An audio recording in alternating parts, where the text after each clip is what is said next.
पिछले पार्ट में हमने देखा था कि जाओ फेंग के साथियों को कुछ फिश मॉन्स्टर्स ने मार दिया था, इसलिए जाओ फेंग उन फिश मॉन्स्टर्स का पता लगाने के लिए ज्योतिष के पास पहुंचता है। ज्योतिष ने इस वर्ल्ड की कई जगहों पर ट्रैवल किया है, इसलिए उन्हें पता था कि ये फिश मॉन्स्टर किस इलाके में रहते हैं। वो बताते हैं कि ये फैंगजियान वैली के कुछ दूरी पर रहते हैं। हालांकि फैंगजियान वैली और इन फिश मॉन्स्टर्स के बीच आपस में नहीं बनती, इसलिए अब तक फिश मॉन्स्टर वहाँ से आगे नहीं आ पाते थे। लेकिन इस बार हजारों की मात्रा में वो लोग यहाँ पर आए थे, इसलिए जाओ फेंग को कुछ गड़बड़ लगती है और वो फैसला करता है कि इस चीज का पता वो खुद लगाएगा। तब इस पार्ट की शुरुआत में हमें एक ढाबे को दिखाया जाता है।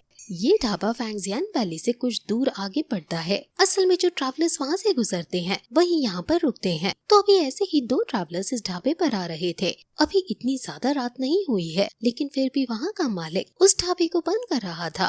वो उससे पूछते हैं कि तुम ढाबा बंद क्यों कर रहे हो, जिस पर वो आदमी घबराकर बताता है कि तुम्हें पता नहीं है क्या, यहाँ माउंटेन के ऊपर रात को कुछ मॉन्स्टर्स आते हैं, इसलिए मैं ढाबा बंद कर यहाँ से जा रहा हूँ। अब वो ट्रैवलर्स कहने लगते हैं कि तुम ये कैसी बात कर रहे हो, और साथ ही इस माउंटेन को तो फैंगजियान वैली प्रोटेक्ट करती है, फिर यहाँ पर मॉन्स्टर कैसे आ सकते हैं। लेकिन इस पर वो आदमी कोई जवाब नहीं देता। अब तभी वो वहाँ जाओ फेंग को भी देखता है। वैसे उसे नहीं पता था कि जाओ फेंग कौन है। वो तो खुद ही इतना ज्यादा घबराया हुआ था कि तुरंत ही अपना ढाबा बंद करता है और उन ट्रैवलर से भी वहाँ से जाने को कहता है। वैसे अब उसी दौरान जाओ फेंग यहाँ उसके ढाबे के पास आता है और वहीं लगे एक पिलर पर कुछ पंजों के निशान देखता है, जिससे उसका शक यकीन में बदल जा रहा था। अब जब वो और आगे बढ़ता है तो वहाँ माउंटेन के रास्ते पर कुछ पेड़ों पर भी उसे ऐसे ही पंजों के निशान दिखाई देते हैं और साथ ही वहाँ पर कुछ चीजें भी पड़ी हुई दिखती हैं। वो समझ जाता है कि उन फिश मॉन्स्टर्स ने यहाँ भी कुछ लोगों पर हमला किया है। हालांकि इसके बाद अब उसकी एंट्री वहाँ फैंगजियान वैली में हो चुकी थी।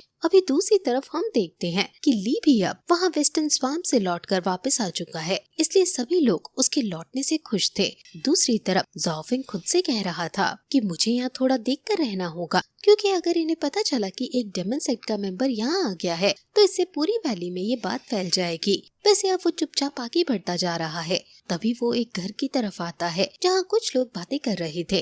जाओ फेंग जब ध्यान से वहाँ देखता है तो उसे वहाँ 3 फिश मॉन्स्टर्स दिखते हैं जो कि सामने 2 आदमियों से बात कर रहे थे। जाओ फेंग ये देखकर हैरान था। वैसे वो फिश मॉन्स्टर्स अभी माफी मांग रहे थे और कह रहे थे कि हम उस ट्रेजर को लेने में कामयाब नहीं हो पाए, लेकिन इसके लिए हमें माफ कर दो। वैसे वहाँ जो 2 आदमी खड़े हुए थे इनमें से एक सीनियर है।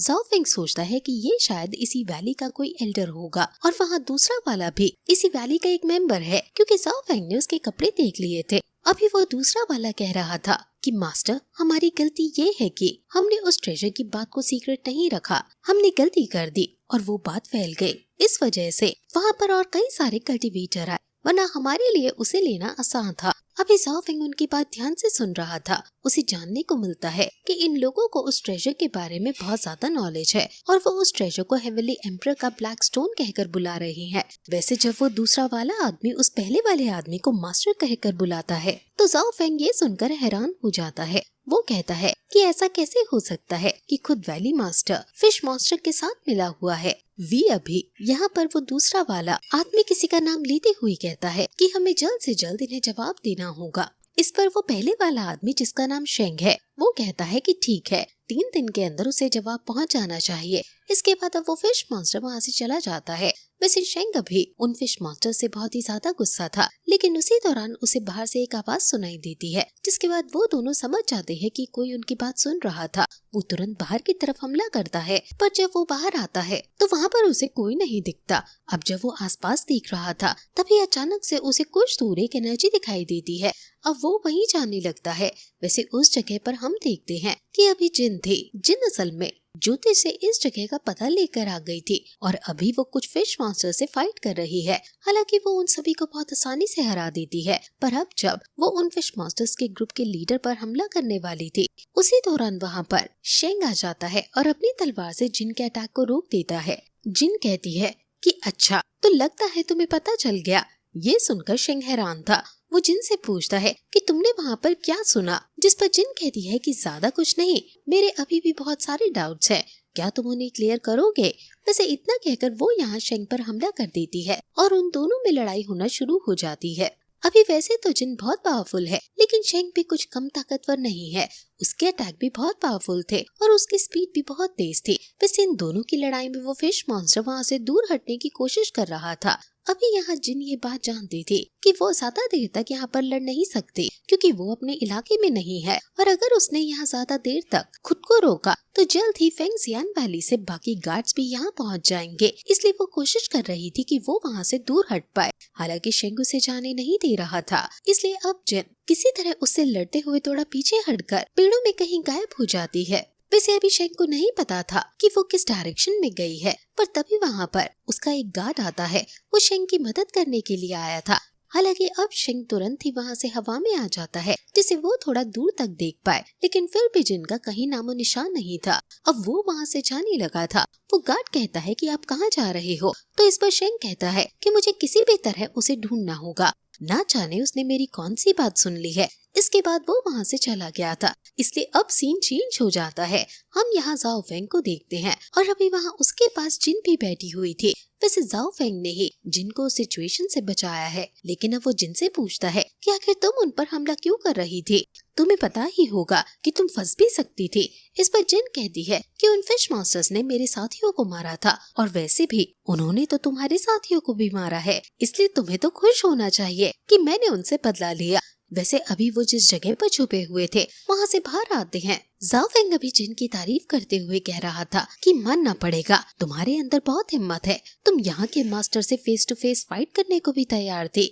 इस पर जिन कहती है कि मुझे उससे डर नहीं लगता। वैसे अभी वो मेरी तलवार के सामने ज्यादा देर नहीं टिक पाएगा। अब जाओ फेंग उससे पूछता है कि तुम यहाँ पर क्यों आई थी। इस पर वो बताती है कि उसने जाओ फेंग और ज्योतिष की सारी बातें सुन ली थी, इसी वजह से वो यहाँ पर आई। अब जाओ फेंग उससे पूछता है कि अब आगे का तुम्हारा क्या प्लान है। तो इस पर जिन कहती है कि अभी अभी तुमने मेरी जान बचाई है, और वैसे भी मैं जानती हूँ कि तुम यहाँ रुककर फेंगजियान वैली से राज का पता लगाने की कोशिश करने वाले हो, जो कि बहुत खतरनाक काम है, इसलिए तुम्हें ये काम अकेले नहीं करना चाहिए। अगर तुम चाहो तो मैं भी इस चीज में तुम्हारा साथ दे सकती हूँ। अब जाओ फेंग ये सुनकर कुछ देर तो कुछ नहीं कहता, लेकिन फिर बाद में कहता है कि तुम यही कहना चाहती हो कि हम साथ में मिलकर काम करें। इस पर जिन हाँ करती है और कहती है कि पर इसके लिए तुम्हें एक प्रॉमिस भी करना होगा। अब जाओ फेंग पूछता है कि कैसा प्रॉमिस। तो इस पर जिन कहती है कि तुम वैसे कुछ नहीं करोगे जैसा तुमने वू यान के साथ किया। मैं नहीं चाहती कि मैं मारी जाऊं। वैसे अब दूसरी तरफ हम वहाँ शेंग को देखते हैं। वो अभी यहाँ इन्हीं घरों की तरफ आ गया था जिस घर में जाओ फेंग और जिन छुपे हुए थे। यहाँ आकर वो इन घरों में आग लगाना शुरू कर देता है, लेकिन वो देखता है कि वहाँ पर तो कोई नहीं है। असल में जाओ फेंग और जिन पहले ही यहाँ से निकल चुके हैं। अभी वो मास्टर सभी गार्ड से कहकर सिक्योरिटी को और ज्यादा बढ़ा देता है और हर तरफ गार्ड फैले हुए थे। इस वजह से जिन और जाओ फेंग छुपे हुए थे और वहाँ से नहीं निकल सकते थे। लेकिन अब जाओ फेंग किसी तरह से आसपास गार्ड्स पर नजर रखता है कि कहाँ गार्ड्स हैं और कहाँ नहीं, लेकिन गार्ड्स लगभग हर तरफ थे। तभी जाओ फेंग को दो गार्ड्स अकेले दिखते हैं, इसलिए वो तुरंत ही उनके ऊपर हमला कर देता है। वैसे इस चीज में वो पकड़े भी जा सकते थे क्योंकि दूसरे गार्ड अभी वहीं देख रहे थे, लेकिन जाओ फेंग उन्हें अपनी सेकेंड एनर्जी से कंट्रोल करता है और जब वो गार्ड्स दूसरी तरफ मुड़ते हैं तो इन्हें यहीं नीचे गिरा देता है। अब इसके बाद वो दोनों ही रास्ता बदलते हुए तेज स्पीड से आगे बढ़ रहे थे और अभी रास्ते में जितने भी गार्ड्स उन्हें मिल रहे थे वो छुपकर उन पर हमला कर रहे थे। वो दोनों टीम वर्क में काम कर रहे थे। हम देखते हैं कि अभी जब एक गार्ड्स का बड़ा ग्रुप वहाँ से निकल रहा था तो जाओ फेंग उनके पीछे से निकलता है। अब जैसे ही उनका ध्यान वहाँ जाता है तो जिन यहाँ पीछे से आकर इन पर हमला कर देती है और साथ ही अब जो बाकी गार्ड्स उन्हें देख लेते हैं तो वो यहाँ हमला कर रहे थे, पर फिर जाओ फेंग दूसरी साइड से आता है और उन्हें भी मार देता है।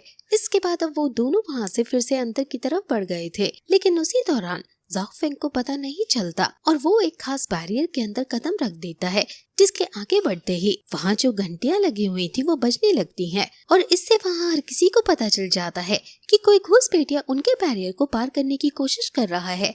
और बस फिर इसी के साथ ये पार्ट यहीं पर खत्म हो जाता है।